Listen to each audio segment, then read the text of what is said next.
Back in 2020, essentially, I had quit my job in corporate, thinking, like every entrepreneur out there, if I'm just my own boss, then I won't be burnt out Yeah. and I can make the money I want, right? And Yep. then fast forward a year, not only was I even more burnt out than my 9 to 5, but I was also struggling to get the income that I wanted. And I was like, obviously, I'm doing something wrong Yeah. because this is not it. I feel less free. I feel more constrained. I feel more stressed. So, what is it that I'm doing? And seeing people going through that as well.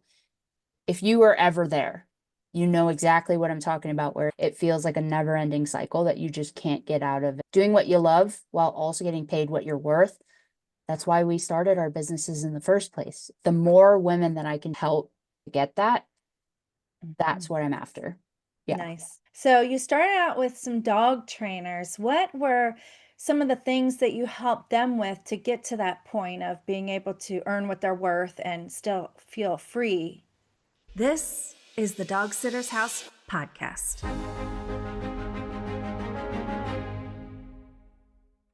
Welcome back to the Dog Sitter's House podcast. Today I have a special guest for you, Dr. Reana Mulcahy, and she is a master certified neuro coach for high achieving women. So, probably lots of you are high achieving women. If you are in the pet business, you need to be high achieving, whether you like it or not.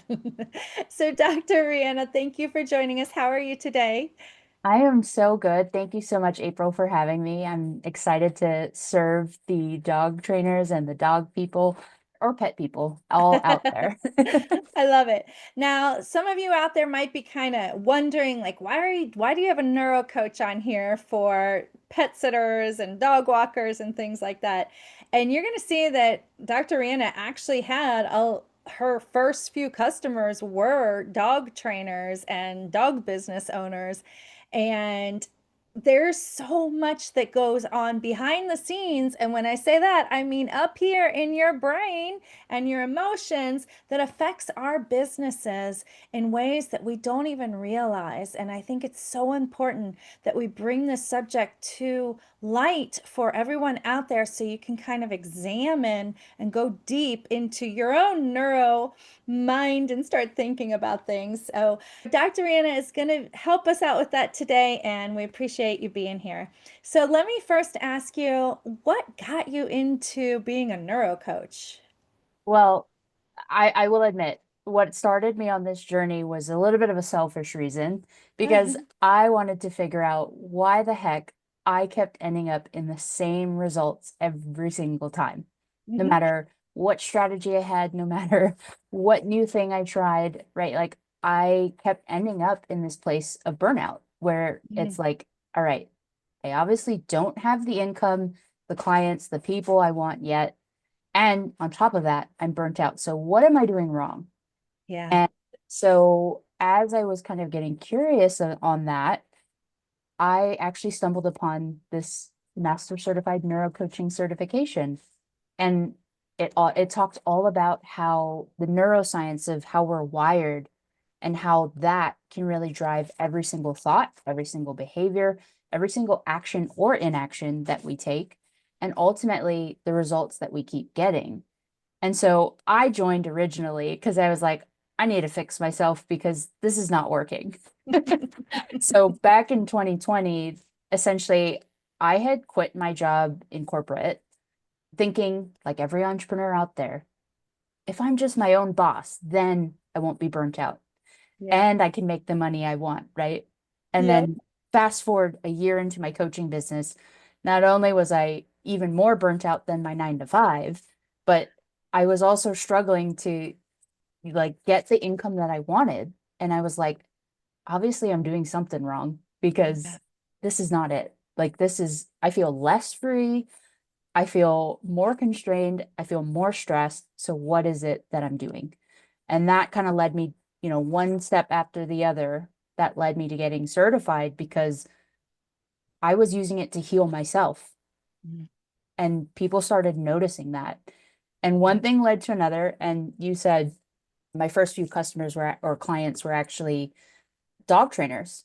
And it's true because my dog trainer started noticing the energy change in myself, right? And she's like, "You're different. Something's going on here. Like, tell me what it is that you're drinking. What are you doing? Because you seem happier, you seem lighter, you seem like you're having fun doing what you're, and like, I want some of that." And Yeah, so my dog trainer was actually my first ever client. And then she referred people, and then that person referred people. And that's how it started. that's beautiful. Beautiful. So, Yeah. and you loved it so much, you just had to keep to help, spread the word to other people. Like this Yes. works. This And works. yeah, Yeah.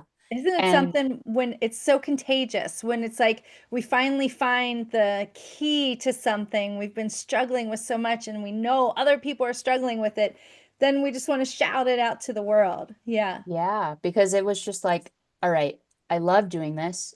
I love talking with people, like high achieving women who were also in that place of like, I'm doing all the things and I don't know why I don't have the money, the income, the freedom I want.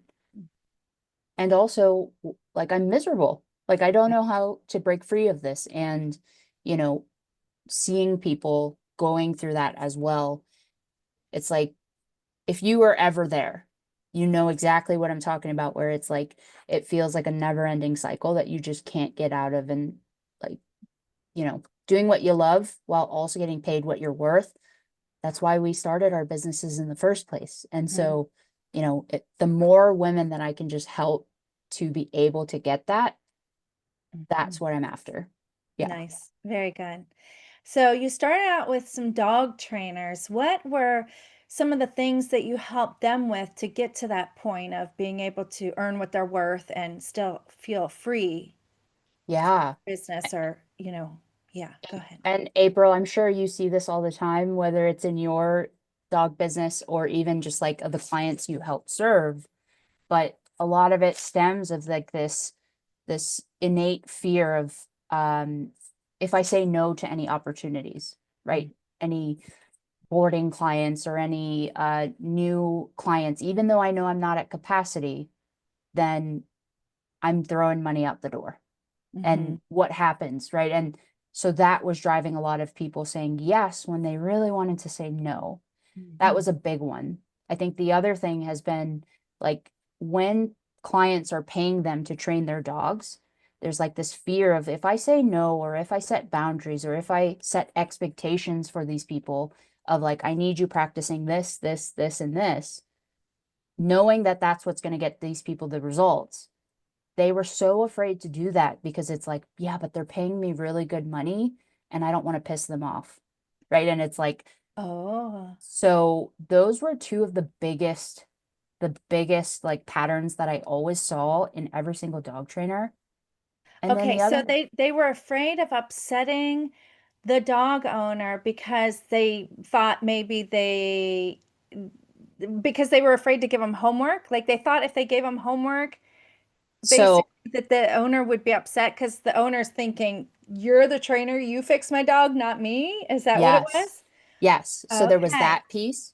The other piece was setting boundaries with the dog owners. What I mean by that is like saying essentially, these are the hours I work. These are the Yeah. hours you can contact me. Yeah. And so they were answering texts, at 10 p.m. while their spouse is sleeping right next to them, and they're like on their phones because they want to be easy to work with, or they want to be the person that goes above and beyond to make these people happy, with the belief that if I do all of this, then they'll tell their friends how good I am, and that's going to lead to more clients. When in reality, not only was it creating resentment and exhaustion, but it was capping them in their ability to make more money. And Yeah. so, like, I think these are the biggest patterns that we see all the time. And then Yeah. maybe Because you they see this become, too. I'm sorry, go ahead, finish that. Sorry, maybe you see this too, but even just like charging what they want to charge, Yeah. it that is a big fear in the dog industry or the dog training industry. And I don't know why, but it is. Yeah. It's like, oh, but Susie down the road is only charging $50, so I can't go above $50. And it's like, yeah, you Mm. can. Yeah. Right. Yeah. Yeah, that's fascinating because going back to what you were saying, it's like, yeah, you end up becoming a bottleneck in your own business when you are so bogged down because you're pleasing everybody. You're jumping through hoops to do whatever it is everyone asks of you to get those amazing reviews and try to get referrals and just over deliver, which is I think I talked about this in a podcast episode recently. It's admirable and it's great to be hustling hard and everything and do your best to serve your clients. But you're right, if you don't have the boundaries, it's like that bottleneck hits and then I mean, who's to say you're not going to get so resentful and burned out at the same time that the next time somebody complains about something that you just don't go off your rocker and really lay into them and, end up getting a -5 review, right? Yes. Yeah. Yeah, and that could destroy your entire reputation just because you let yourself get to that point, you know? Yes. But also, if you're so burned out and exhausted all the time, how are you going to work on your business to grow your business, to streamline things, to hire the right people? I know when I first started, I was pulling my hair out of my head so much that I just wanted a warm body here to help. I didn't care if you had any experience. I didn't care, if you were deathly afraid of dogs, just get here. I mean, I'm joking. But you know what I mean?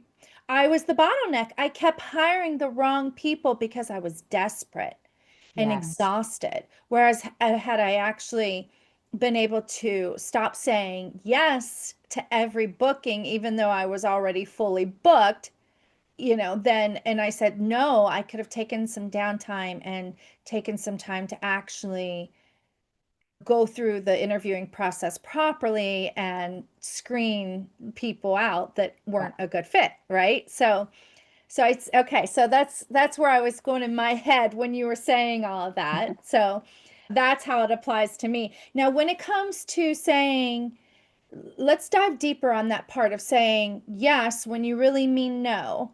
What are Mhm. some reasons that you've uncovered or that could be that people keep doing that, even though they know it's not good for them or their business and they regret it and resent the customer or their dog later on? Why do we keep doing that? Yes. Well, first off, I think it's important to first start with understanding the neuroscience of why that happens in the first place. Oh, yeah. So, in every single person, no matter who you are, there are three things that our brains always want. Okay. It's Okay. love. Safety is another one. Now, safety can mean like financial safety, meaning you have a roof over your head, you got clothes on your back, food on the table. But it can Mhm. also be emotional safety. And then the third is acceptance. Like we all want to be a part of something bigger. We all want to be a part of like a friend group or whatever it is, community. And so those three things really drive every single every I can't even talk, every single person's desires. Mhm. And that drives essentially the behaviors of like what works to get that. And so in neuroscience, what neuroscience has shown us is that those are the three things that motivates people. Now, where this becomes a big factor is because we don't learn, like when you're born, babies, like they don't know essentially, oh, if I do this, then that equals I'll get love or praise or whatever it is, or money or whatever it is. But we are conditioned in those things. And so our brains actually are not mature until we are 22 in age for women. For men, it's like closer to 24, 25. Okay. Mhm. So when I say mature, I mean like the prefrontal cortex, the front part of your brain, the one that sits right behind your forehead, right? That part of the brain is not mature until those ages. And why that's important is because that basically explains where we learn the behaviors to get those three things. So we are not essentially able to consciously choose those things. So how do we learn it? Well, we learn it from experience.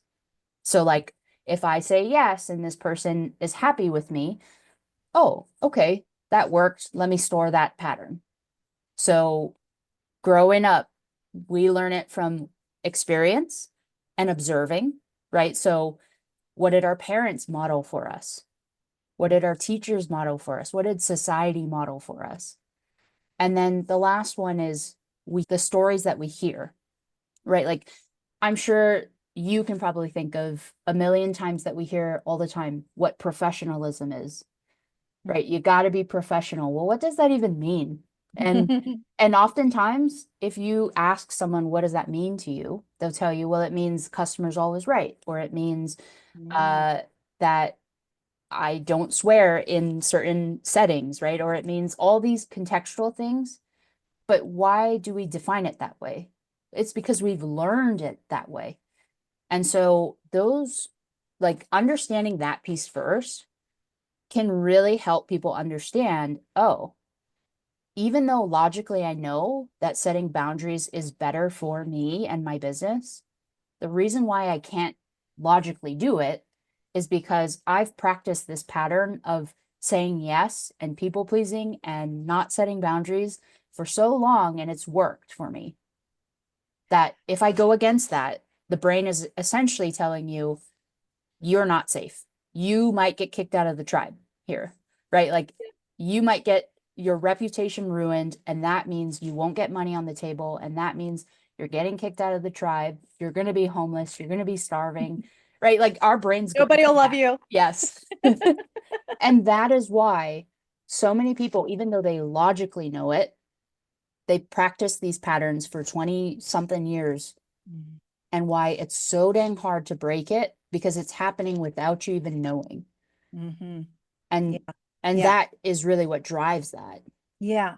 Now, when I was stuck in the saying yes, even though I really meant no phase of my business, and I'm not perfect. It still slips in every now and then, but Mhm. I've gotten a much better control over it. But I kept noticing that I knew I was stuck in that pattern. I just couldn't figure out how to get out of it. And I knew I was stuck in it because I kept noticing myself say, well, I have to make sure I earn enough money this month in case next month I don't have as many requests, right? Mhm. Or like, what if I don't get enough requests next week? I need to make sure I earn enough money this month to pay the bills. Yeah. So that was my conditioned reasoning, right? That I just had to always constantly be working and working harder and bringing in extra money to save for a rainy day Yeah. in case the ceiling came tumbling down. Mhm. So, is that a good way to like are there certain things that people they can start recognizing, or are there certain phrases like when you worked with other dog business professionals that came up frequently that helps them identify what's keeping them trapped in that pattern? Yes. And here's what I will say. While everyone's pattern probably stems from a very similar type of experience, everyone's story that they tell themselves might vary person to person, right? Yeah. So, like, based off what you grew up watching, hearing, observing, experiencing versus what I grew up watching, hearing, observing, experiencing, like, are two very different stories. They might be similar, but we have to understand that, like, this is the number one reason why also affirmations and those things, they help, but they're not going to solve the problem, is because you have to understand what is it that my brain is saying, if I do this, then this will happen. And so typically what I have people start with is first off recognizing, because most people know they don't want to do these patterns, but they just don't know how to stop it, right? And so it's about recognizing contextually, okay, when am I noticing these patterns coming up? That's always going to be step one, because contextually, that will give you a lot of clues on what is it that I'm really fearing here? What is it that my brain is telling me? If I do this, Like if I say no to this this client, then what? What's going to happen? And oftentimes, if you dive deeper into that, there is an entire story of like beliefs. And so typically what I tell people to look for in their thought patterns and their language patterns is what is it that either says, if this, then that, or this causes this, right? Those all or nothing type of thinking. And I tell people that even if you think it through, it's better to actually journal it, to write it out, because it slows the brain down enough to be able to actually think about it and process it versus we've all been there where you try to think logically through it and you just feel like you're spinning in circles. So writing actually slows down the brain enough to be able to do that. So I tell people first recognize the pattern, recognize when it's happening, right? Is it only when I am going to say no to someone, or is it, you know, everywhere? So what I mean by that is like, does this pattern only happen around clients who are paying me? Or does it happen even in like my family life, my personal life? And starting to understand that those patterns, that's step number one. Um, and then just writing it out. So that's where I have people start. Nice. Okay. So, two things there. I love that you bring in recognize it even in the rest of your life, family life, friends, social settings, what have you, right? Yep. Because oftentimes I think those things that we do on a personal level is always what we bring into our business side as well. Yep. So even if we have conquered, like for myself, I was a classic people pleaser Mhm. in my personal life before I even started my dog business, right? Then I went through a major well, we called it a shamanic death before we started recording here. A major challenge that was extremely difficult to get through. And, so grateful that I went through it now that I'm on the other end. But that's one of the things I learned while going through it was that I was people pleasing everybody. And I worked on that and I thought, okay, I have this down. Now I may have swung the pendulum too far to the other side because now I say no to everything and everybody almost. Never enough no's. Right? And and then I started my business and all of a sudden I'm people pleasing again, right? So it, I agree. Like, even do you see that where people have worked on that in their business? So they're like, no way, no way. I've nailed that. I fixed that problem with myself, or not necessarily a problem, but I fixed that pattern. And it's not that, but it totally could be because these things seem to pop up in different scenarios, don't they? Because they're so deeply driven or connected neurologically, right? Yes, yes. And oftentimes, when there's money involved, Mhm. this is where money beliefs come in, right? Like so it goes one layer deeper. And so I always argue that even as much as people try to separate business or career from, their personal life, it's impossible because how you do one thing is how you do everything. Mainly because we only have one brain running the show and there's no way to compartmentalize certain things. Yeah. But the reason why I see often, even if people do better in their personal lives, where they're like, I'm setting a boundary, I'm saying no, when we start adding an extra layer into that, like money, like, Mhm. okay, this client could potentially make or break my career, Mhm. Yeah. then that's where the brain starts upping the ante here. And it's like, no, no, this is an actual threat. Like, sure, if I set that with my parents and they don't love me, okay, whatever. But then it's like, but this is my livelihood. This is how I put food on the table. Then the brain actually sees it as even more of a threat. And so this is why we see certain things happen contextually where, have you ever been around people who you feel extremely safe with? Yeah. Well, speaking your truth and doing those things with those people often are very easy. But Hmm. the minute you're with people who, maybe we pedestalize them and we see them as, oh man, these people are way ahead of me, right? Like our business coach, for example. I know you and I have the same business coach, but like, right, how often do we pedestalize these people of like, oh man, they've got all of it together. So like if I don't have it together, then like we're starting to compare ourselves here. Yeah. And the same happens to most likely your clients here as well, where it's okay, now if I'm doing like stopping the people pleasing with the people paying me, what happens if I upset them? Now there's more on the line. Yeah. And even if logically you know that's not true, your brain doesn't know that. And your brain's like, nope, I'm going to fire off all the sirens, all the alarms, fight, flight, or freeze mode. You're not doing that. This is unsafe.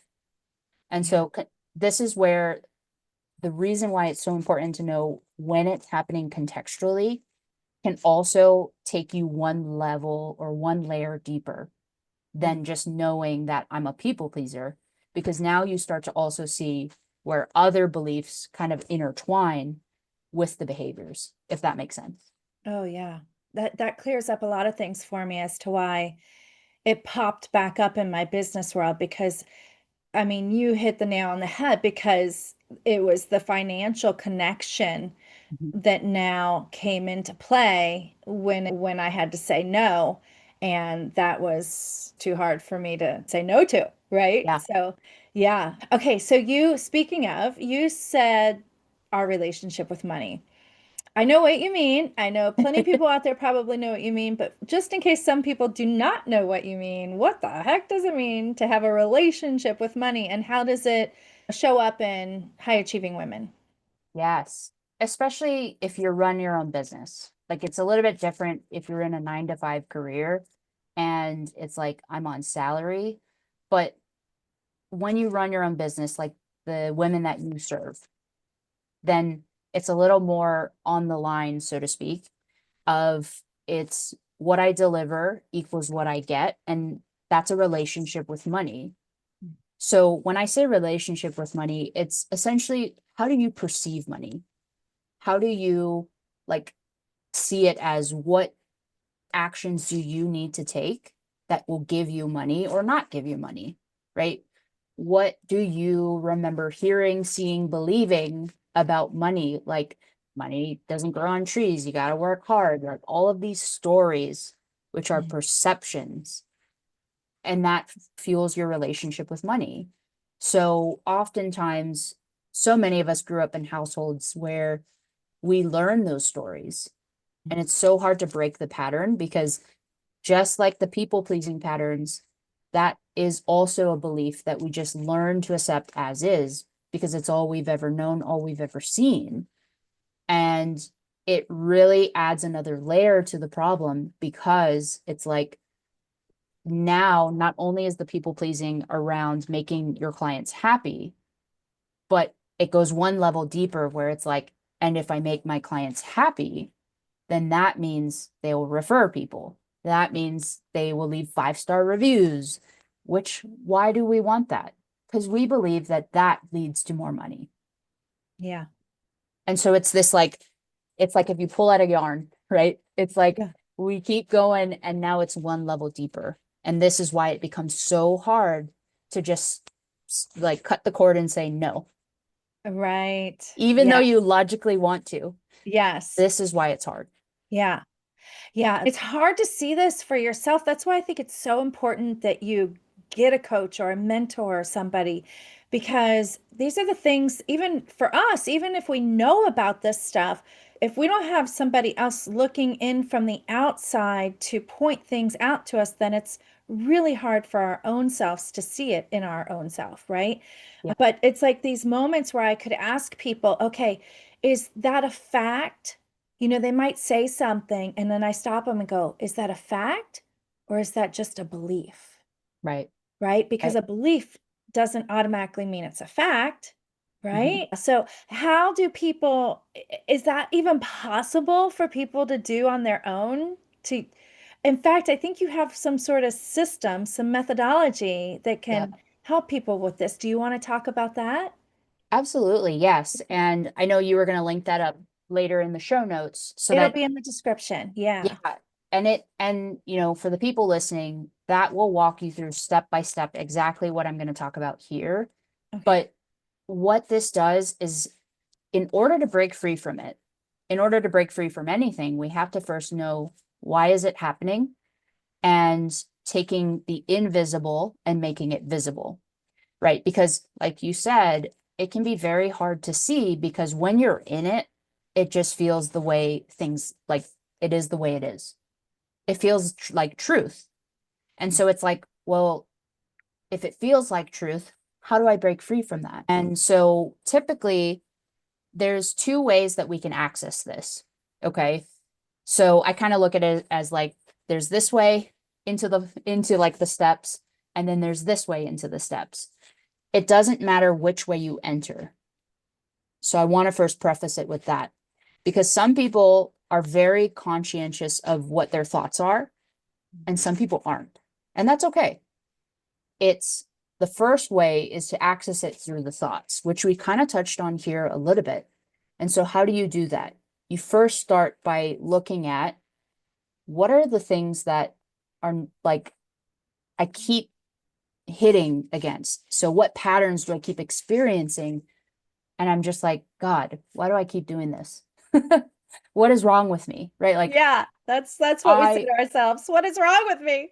yes, starting there is very easy to start with, because chances are, if you're out there listening, you know patterns that you no longer want to continue, but they just keep happening.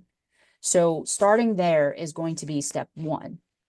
And then if we access it from the thought perspective, then, like we talked about, okay, look at when that pattern is happening. So for example, if it's to do with your pricing, and let's say you, like we hear all the time, right? Just raise your prices. And then you go and try to do that, but you feel this like immediate withdrawal, like, ooh, I don't like that. Then you're using that context to start asking yourself the questions of, why do I not like that? What is it that I'm fearing here? What are the thoughts that keep repeating here? And it's starting from there. So that's number one. That's the thought perspective way of accessing it, and writing it out on paper. Okay. So if you're trying to do this and you're just thinking your way through it, I guarantee it will remain invisible, because it's really hard to just kind of like contextually think about it. You have to be able to see, what are the exact words that I am telling myself here. And then it's taking a highlighter, and you're pretty much going through the story download or the journaling that you did, and you're starting to look at, what are the absolutes that I'm telling myself here. So for example, we talked about that, right? It's either this causes this, so if this, then that, or this equals this. So oftentimes, maybe you see in there, raising my prices equals greedy. Well, that's a belief, right? Because it's an absolute. And so you're looking for, what are the facts? So by facts, this means, if anyone was in the room with you, could they also say, yeah, I saw that. So if I was in the room and I said, hey, April, right? That's a fact, because anyone who was in the room could know that I said, hi, April. But if you are on the receiving end and you're like, oh man, her tone of voice, her body language, like all of this stuff means this, no one else is coming to that conclusion. And so if a reporter were in the room, they would not report on that, because it's not a fact. It's a perception. And so you're highlighting the things that are perceptions, and that's going to be how you access that way. Okay. The Mhm. other way, if that is a struggle for you, is to use your body and your emotions as signals to you that there is something here. Oftentimes, there's a lot of people who, we call it emotional IQ, right? when I ask people, what are you feeling? Well, a lot of people don't actually understand their emotions on a deep level. And if that's you, then I highly recommend Brene Brown's book, Atlas of the Heart. Such a great book because it really decodes different emotions, different shades of emotions. So, like grief, anger, despair, all these different things that we just chunk up into, I feel bad. Okay, well, what does that mean? Right? And what you're doing here is you're starting to recognize what is the emotion that I'm actually feeling here. Like we always hear, I just feel anxious. Okay, no, no, no. But what is that? Right? And what you're trying to do here is use your emotions to enter into the subconscious because your emotions often are telling you the story for you. What are you focusing on? What are you continuing to tell yourself? And therefore, this is why you're feeling this way, Mm, right? So, like, if I'm anxious to say a price, then I know you know, the emotion there would be nervousness, mm-hmm, a little bit of fear, right? And why is that? Okay, well, if I break that down, I'm afraid to say that because what are you going to think? And then you go one level deeper. And so they both converge into the same place that we're trying to get, which is mm-hmm. what is the story that you are enrolled in that's driving your kind of like avoidance behaviors or fight, flight, and freeze responses that's driving your behaviors. So those are kind of like the ways that I teach them to access it either this way or access it through the emotions. Nice. So it's almost like if they just keep asking why, if you're accessing through the emotional side, because I can do both, but I lean toward the thought side, I do too. recognizing my thoughts. Yeah. But sometimes I don't, and then I start to recognize the pattern of my emotions instead. And Yep. so in those moments, if I start to say, okay, why do I feel this way? Why Mhm. do I feel anxious? Why do I feel afraid? Right. And then maybe even go deeper, right? Like whatever that answer is. So even though I'm fully booked that day, I'm afraid to say no to this new booking request. And why am I'm afraid is because I'm afraid I won't have enough booking requests next month Mhm. and earn enough money, right? Yes. Yeah. And then I guess you could go deeper on that and say, why am I afraid of not getting Mhm. enough bookings next month? Right. And then, I mean, that could spiral into, well, this is, a seasonal business, or this is a feast or famine business. And you just Yes. never know if you're going to get enough business. Yep. It's like Yeah. that, right? Interesting because I think without realizing it, I dialed in on that so much that I said, okay, how do I solve that then? How do I solve the problem of this being a feast or famine cycle business? Right. Yeah. And then that's when I created a recurring revenue system for my business. So I'd have consistent, predictable recurring revenue every month. And that's when my saying yes when I really meant no went out the door finally. Yep. Yep. So that's fascinating. Okay, so basically just keep asking why. Keep asking why. Yes. Okay, I love that. Well, let me ask you this. When you start asking why on Mhm. that second way of accessing with the emotions, do you still want to journal that after? Yes. Okay. Yes. Okay. So, yeah, the neuroscience of why journaling works, of why it slows things down, is because when we write, it requires memory, language memory, but it also requires motor pattern memory, right? We don't So have to not think. typing, to be Yes. clear to everybody, not typing on your computer or Yes. on your phone notes, but actually writing with an old 1900 pen and paper. Yes, because neuroscience has even shown that too, of like why students can remember handwritten notes better than typing notes is because it requires more motor patterning memory. And the memory center lives where your fear center lives. Oh, It's in the same area of the brain. And so if your brain is allocating resources towards writing, Well, that's less glucose, less resource towards this fight, flight, or freeze response where it lives in the brain as well. So you're Mm, slowing things down enough to like essentially not spiral out of control. And yeah, and that's why people love journaling. That's why journaling is such a great tool, because like it relaxes you a little bit, right? Because it stops a little bit of that fight, flight, and freeze response to regulate enough to hear what's going on. And yeah. so I can't recommend enough. Writing is going to be key to slowing things down enough. The other thing that I teach people is how do you know if you're going deep enough, right? Like, how do I know if I'm at the story or not?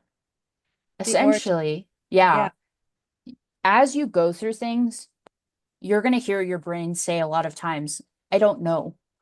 Mm, hmm. And that's a great sign that you're headed in the right direction, because let's be honest, your brain doesn't want you to change because it doesn't know what's on the other side of change. And if you change, well, then it can't predict outcomes for you, because that's the only thing our brain wants to do is predict the outcomes. What do I know works? So that's essentially a great sign that you're like right there on the cusp. And if you were to look at the story, it should follow like a movie story arc, meaning if this happens, then this, then that. Therefore, I'm going to do this, right? Like that is a great sign that you have the invisible belief that's holding you back.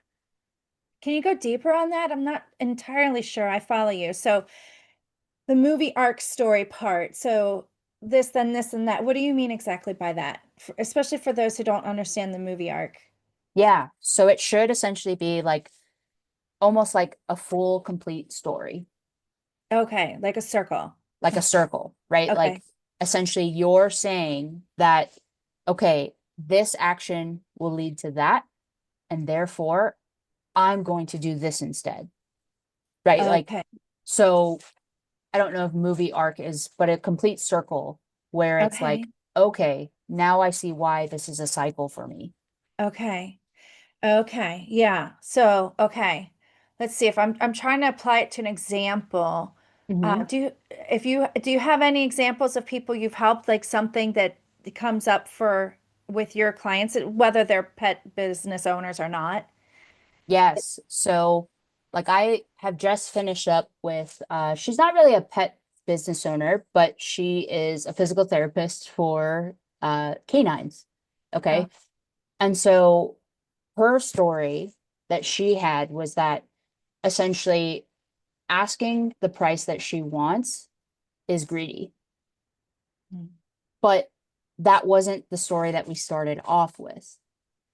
So it was just, if I go, like the story hid itself as like, if everyone else is charging $150, for example, then I can't go above that because then I'm going to be seen as too expensive, right? That was the story that she started off with.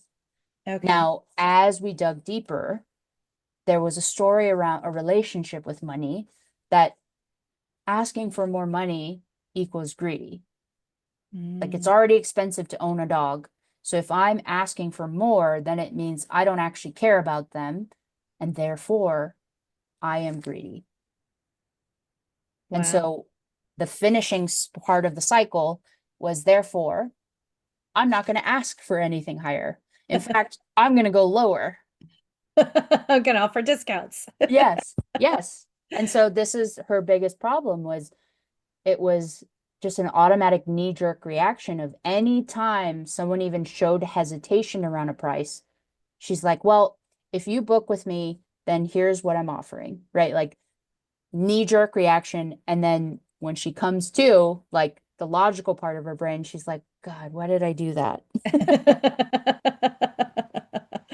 Yep. Okay. Good example. Is there anything else to your methodology, or is that it? Pretty much when So you get that's journaling.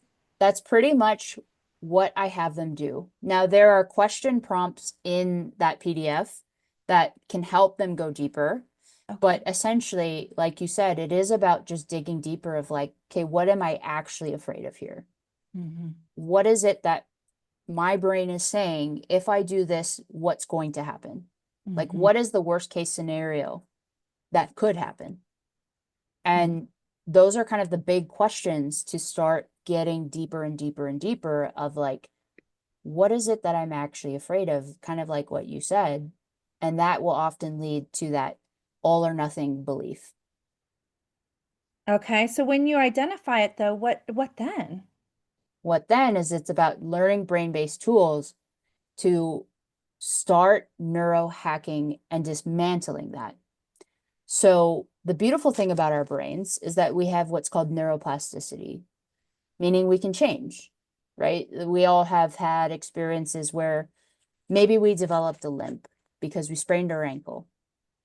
And then if you keep walking with that limp, it becomes just your natural way of walking. Well, my background's in physical therapy, so there's a lot of overlap here where you're catching it, dismantling it, putting in the new belief. So it will take repetition using some of the brain-based tools. But the other thing that we do a lot in our program is what we call a brain prime. Now, a brain prime is essentially neurohacking the brain while you sleep. And what neuroscience has shown us is that the brain cannot differentiate between what it thinks is real or what we tell it is real and what is actually real. Hmm. So they've done a lot of studies on like sports psychology. This is why visualization of envisioning the match before it even happens is a very vital tool. And that's essentially what we do in our program as well, where it's really about you first have to know why it's happening in the first place, when it's happening, why it's happening, because that's what you're going to do to catch, replace, change. Catch, replace, change. And just like if you've ever had to correct a bad habit, whether it's, eating too much sugar, whatever it is about that repetition there. But what the brain prime does is it allows you to go a little bit faster because you're also putting in while you sleep what you want to believe, what you want things to look like. So is that So, a recording? yes. So essentially, we create an individualized recording together where, okay, these are the patterns that I don't want. Okay, well, now let's create what would it look like if that didn't happen, right? What would that look like? Paint that picture for me. And then you're going to record that and you're going to go to sleep and essentially listen to that brain prime every single night. And your brain at a certain point starts going, all right, this has played out however many times, in my memory. It Mhm. must be real. So let me just help her out, save some glucose here. I'm going to put it as my norm. And that becomes the new thermostat norm, right? That becomes what you start believing. The And so automatic this is, behavior. yeah. So it's a very powerful tool. Yeah. Yeah, that is. I love that. Yeah. And it's really almost a form of self-hypnosis then, right? Yes.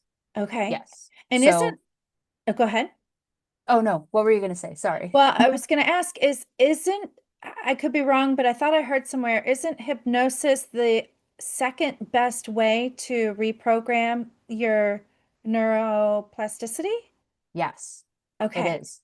And what's the So first best way? Do you know that? the Was it first best, repetition? it's repetition Okay. because Okay. Yeah. even if now, even if you're like hypnotizing yourself into believing a certain story or believing a certain reality, Mhm. right?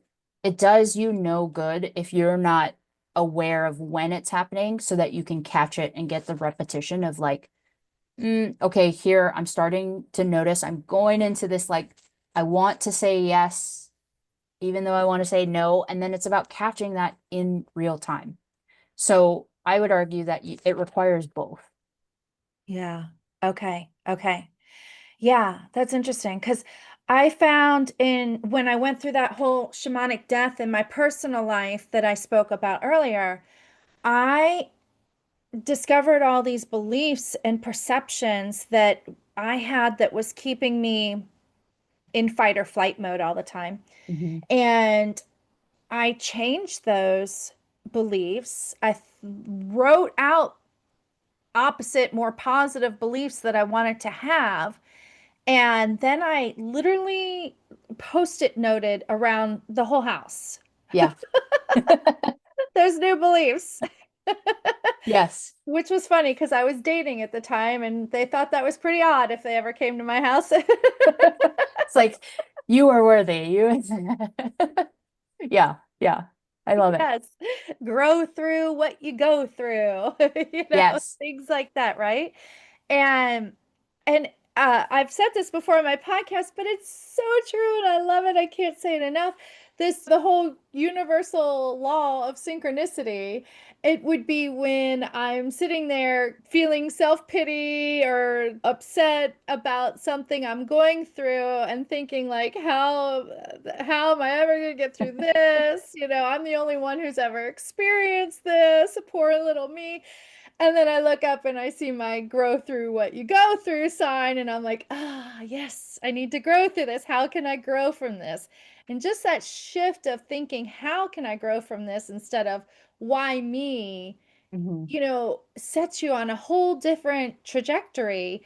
And this applies to your business too, because I remember so many times in the beginning, like I was saying earlier, I was so desperate. I just wanted a warm body here to help.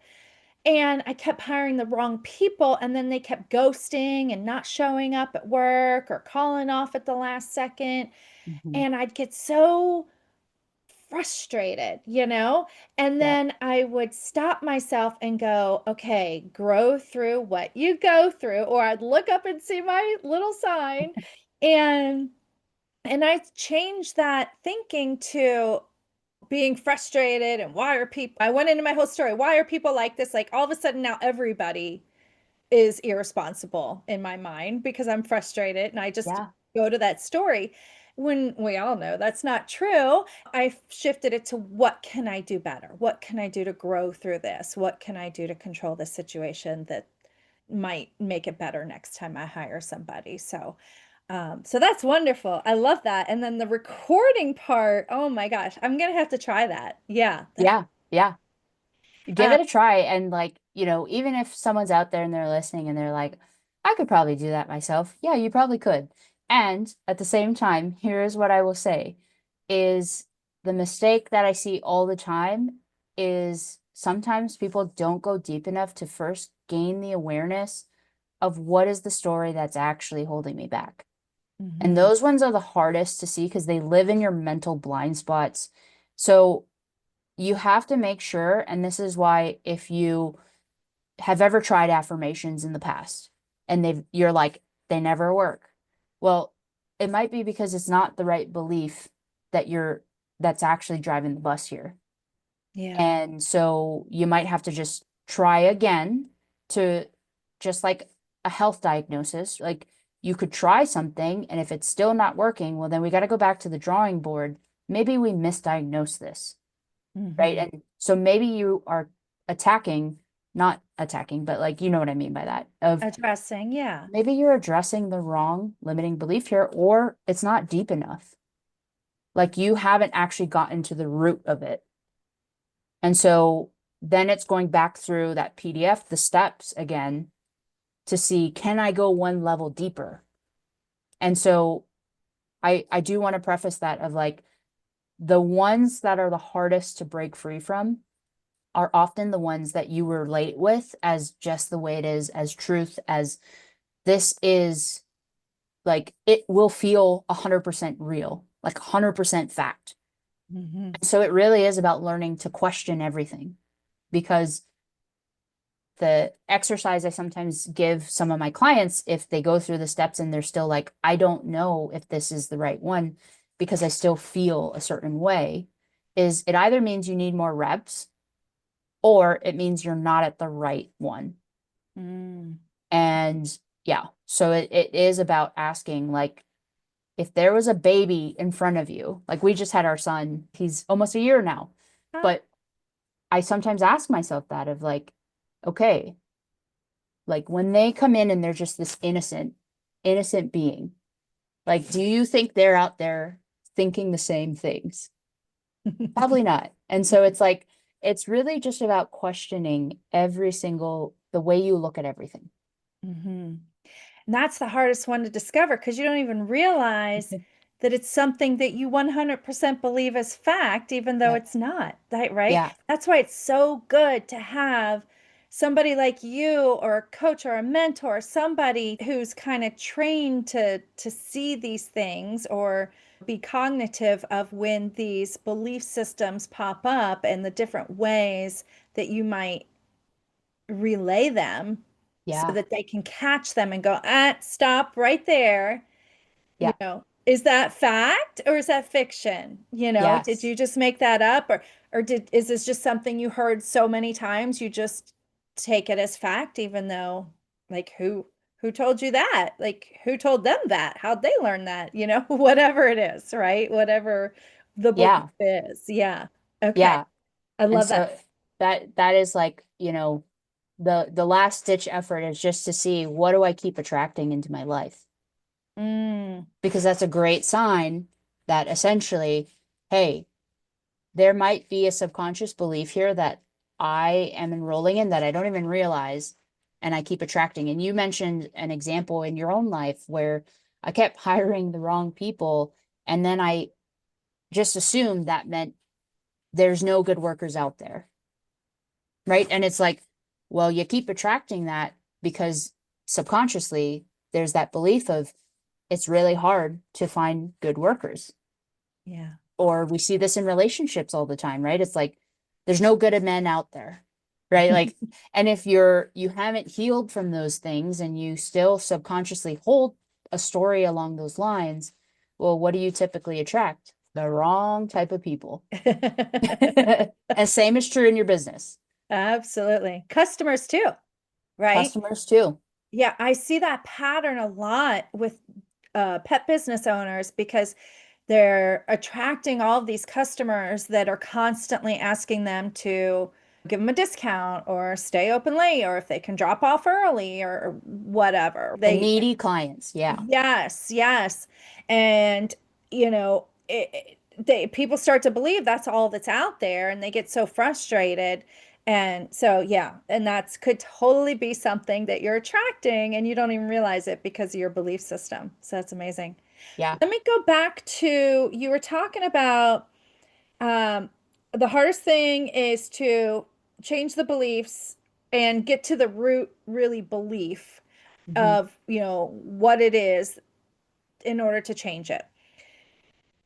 If you're going through some of your prompts on your PDF, or if you're continuously asking why to try and get to the root cause or belief or story, whatever it is there a sign? Like, is there an emotional sign? Is there a physical sign that you might notice for some people that, you know, can kind of say, okay, ding, ding, ding, that might be the one?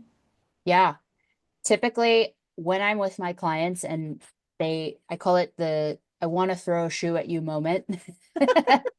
And I warn my clients where I'm like, all right, you're gonna feel like you want to literally grab me through the screen, shake me because you're like, why do you keep pushing?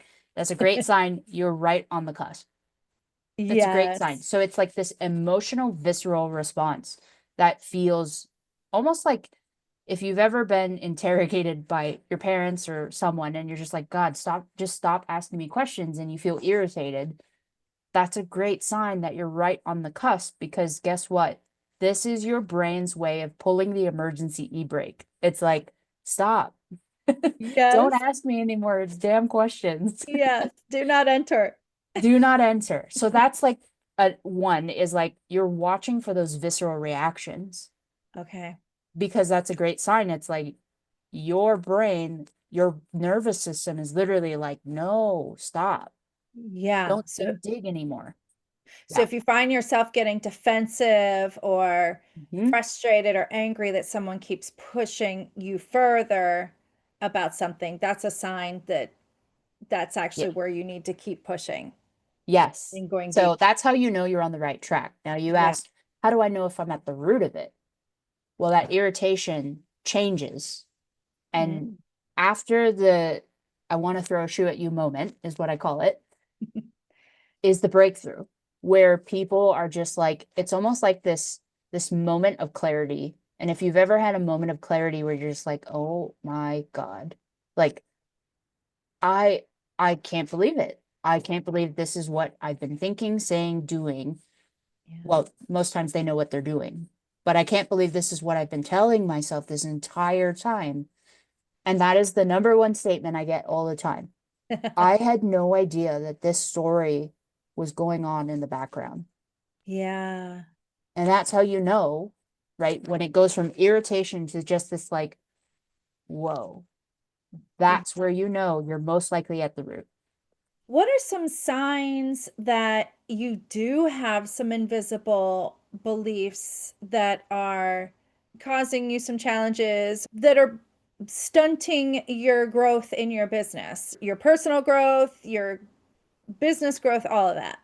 Yeah. So we first talked about the visceral pieces, right? The like a physical reaction. Mm-hmm. So that could be like your palms are getting sweaty, you're starting to feel your jaw tightening. These are just the natural reactions that we just, chunk up and umbrella term it as resistance. Mm-hmm. So that's a great sign. And most people know exactly what that feels like. Mm-hmm. The Nauseous. other, yeah, the Do people nauseous, get the pit nauseous? in your stomach, right? The jitters where you feel like you cannot sit still. Like that Mm-hmm. is a nervous system response communicating to you, hey, I don't feel safe. And so this is a fight, flight, or freeze response telling you like, get out, get out, get out. So the visceral response is often the easiest one to identify. The second one is just unwanted patterns, whether that's in I keep doing this behavior and I don't know why, or I keep attracting this type of like scenario, person, whatever it is, and I don't know why. So like it could be, okay, I keep getting to 2K and I don't know why I can't break past that money income level in my business, right? So it's like no matter what I do, I keep getting this outcome, right? So Mm-hmm. it's either unwanted outcomes or unwanted behaviors. Yeah. So the first one was visceral. This one is the unwanted patterns. And then the last one is going to be what is it that I lost my train of thought. But it's like, what is it that I keep thinking on repeat, right? Or even asking, what is it that I keep hearing in my industry? Oh, that's a good one. So, like, those are the three biggest ways that you can start to just identify, you know what, there's something here, and it most likely is holding me back. Yeah. Okay. Great. Because I think that's probably where a lot of people get stuck is not even realizing they're stuck in the first place. They just feel like things just aren't working for them, or they just have bad luck. Or I must not have the right strategy. This whole thing of like, maybe I'm not doing something right. And then they try to change it and do all the right things. And if you still get that outcome, well, chances are all the strategies work, or else people wouldn't be teaching it. Yeah. But that means it's most likely the way you're showing up within that strategy. And that Yes. comes down to here. Yeah. The beliefs and the stories. Yep. Yeah. Fascinating. Well, thank you, Dr. Reana. This was a great conversation about diving deep neurology in your neurology and making sure you're pulling out those things. Is there anything else you wanted to share with the audience that you think could help them? Yeah. Just this work is important and it's uncomfortable. So please don't feel like something is wrong with you if you are going through the tools and you're still like, I don't know. Because, like I said, it's oftentimes the ones that limit us the most are the most invisible to us.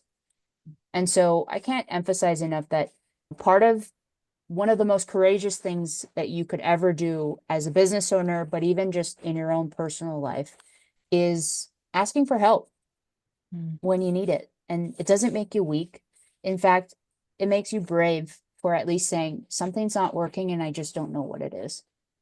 If, anyone out there is going through the exercises and they're doing it right and they still feel like they're hitting this invisible wall, I am here for you. If they have any questions, they're more than welcome to reach out. I am on Instagram. I answer all my DMs there myself. It's not a bot, it's me, What's your IG handle? Dr. Rihanna Mulcahy. And then you also have a podcast too, right? What's the name of that? I have a podcast. It's called Breaking the Burnout Cycle. And it really is about breaking those loops of unwanted behavior patterns that are holding them back in their business or even just in their careers. So that on there is where I talk all things neuroscience nerdy. And hopefully that can just be shedding some light on why they logically know these things aren't working, but why it keeps happening. Because there's nothing wrong with you. It just has to do with the way that you've learned things and the way that you're wired. Yeah.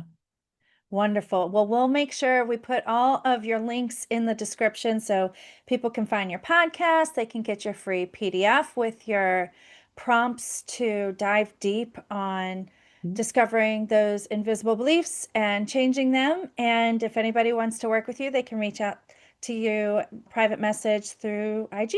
Does that sound good? Sounds great. Thank you, Okay. April, so much for having me.